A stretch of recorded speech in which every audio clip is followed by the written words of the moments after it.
Money Vikings, I hope you're all doing well and wanted to check in with you midweek and wanted to talk about something. I wanted to be honest and forthright, and that's why I titled this sort of video essay along the lines of I am not perfect. I am a flawed personal finance content creator, YouTuber. And I wanted to lay out some of those flaws because I want to be transparent about things. And I do this because I have had for a long time a passion and interest in personal finance and investing. And the broader picture is beyond just, us as individuals having our financial house in order.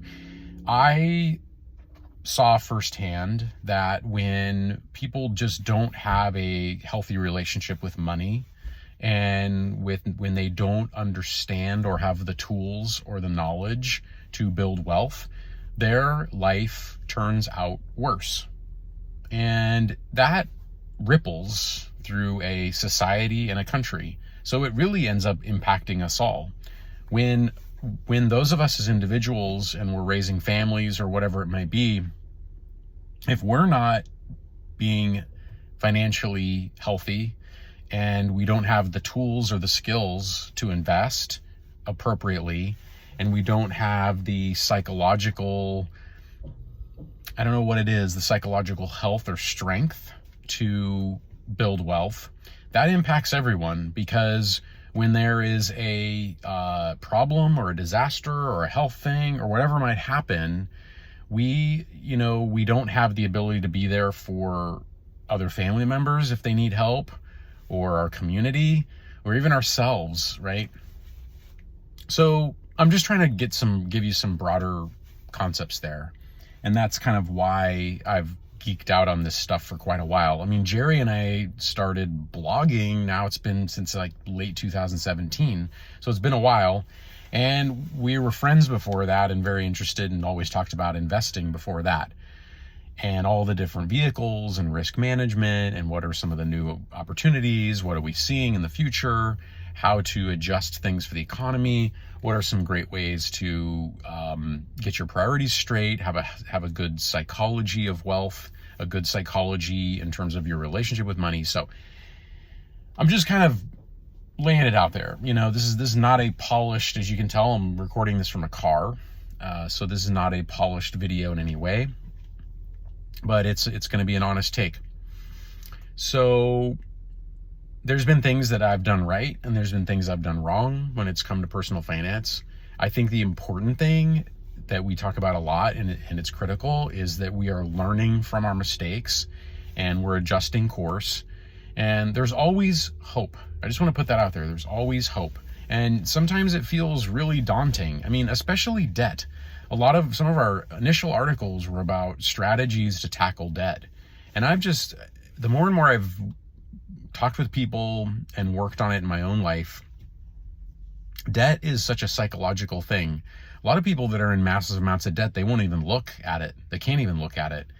And so that right away is such a problem, and it's so sad, really. It creates a lot of issues for people, and those could blend into all aspects of their life, their relationships, their health, and all that. So, the other thing I want to talk about is the last year for me personally has been, so, overall picture doing fine financially. But I got to tell you, I think a lot of us have felt a big difference in the last year compared to how we were feeling a couple of years ago. A couple of years ago, we were in an environment where interest rates were 3%. Money was sloshing all over the place. The crypto boom and the meme stocks and the collectibles and the trading cards and the comics and everything was just, it was the to the moon era. And basically we found out now, because the system was just infused with so much low cost capital, low cost money. And what that did is it just inflated asset prices, right? Because everyone's just feeling so flush and outspending and blah, blah, blah. The last year, I think it's been quite the opposite. Everything has been so expensive and people are not flush with cash. and extra cash, and credit card debt in this country is at an all-time high. So we need a different set of skills to manage this. We need a different mindset to manage this environment, because that's much different than a crazy free money meme stock environment where you really couldn't lose, except you couldn't lose until you could, right? Because there's a point when the party stops, and it's like that, that game with the chairs where you're running around. Well, basically the music stops at some point, and a lot of people lost a lot of that inflated sort of, maybe it never was real, a lot of it. Think about crypto in a way. Makes sense in some ways, but then, thousands of weird coins and stuff, that doesn't make sense. That's just wacky town. So we gotta look at that. And at Money Vikings, we would talk about that a lot. We'd say, hey, I could see the use case for Bitcoin. I can see a little bit of Ethereum, maybe a couple others. But a lot of this stuff is getting really strange, and we would call that out and say, hey, be very, very careful. So, one thing is being honest with yourself and your family, having some of those hard discussions. So that's another topic I want to talk about. I've had some good communications with my family about how we need to maybe make some changes to the budget, or just have some things. And none of these problems are solved instantly. That's the thing. We're in a world of instant gratification, instant swiping and instant this and TikToks and YouTube shorts and flip, switch, everything's so fast in our brains. And building wealth and getting out of debt is not fast. It's a slog. It takes time. It takes getting yourself, I would say what you really want to do is you want to get yourself trending properly, right? Because in life and a lot of things, you're either trending downward, you're becoming, worse off with health, worse off with wealth and building wealth. You're becoming worse off with whatever it may be, or you're turning that around and you're trending better, where you're improving your health, you're improving your investing, you're improving your wealth building and all that. So my big picture thing is about trending, right? So been trending a little off for my taste recently on a few things. And so I want to turn that around and start trending. The other thing I'll say about working with a family or with a significant other, whatever it is, don't be accusatory. I really don't think that works. You've got to find a way to have a balance of things and to really work constructively with your partner and your family. That may mean some honest conversations with your kids. We can't give them everything. And saying sometimes we can't afford that right now. Maybe in the future, or maybe if you get a job, or maybe if you do this and you earn some money and you save, that's the kind of conversation, a very healthy conversation. But not accusatory, because, we have to try to be a good team as a family and as a community, right? So not everybody has the same strengths. Not everybody has the same priorities. You never will. If you want a world where you just control everything in terms of your personal finances, and you basically have to be alone. And I don't even know then if you really control it all, because you're going to have your psychological challenges of personal finance. You're going to have your particular interests, your particular hobbies. And let's be honest too. This stuff can go too far in either direction. And there is such thing actually as saving and investing too much. Again, this is Frank talk today. So everyone's going to pass away. Every human has since the beginning of time, and all 8 billion right now at some point will have their day. There's no prize to life to having, a bunch of freedom credits in a bank account or an investment account. That's why I always go back to money is a tool. Is it important to save and invest? Yes, of course it is. But think about it over the long run, what your big arching goals are. You're creating passive income streams, this kind of stuff. And there's probably times to splurge. What if it's some person's dream to, I don't know what it could be, but they want to live in another country for a couple months.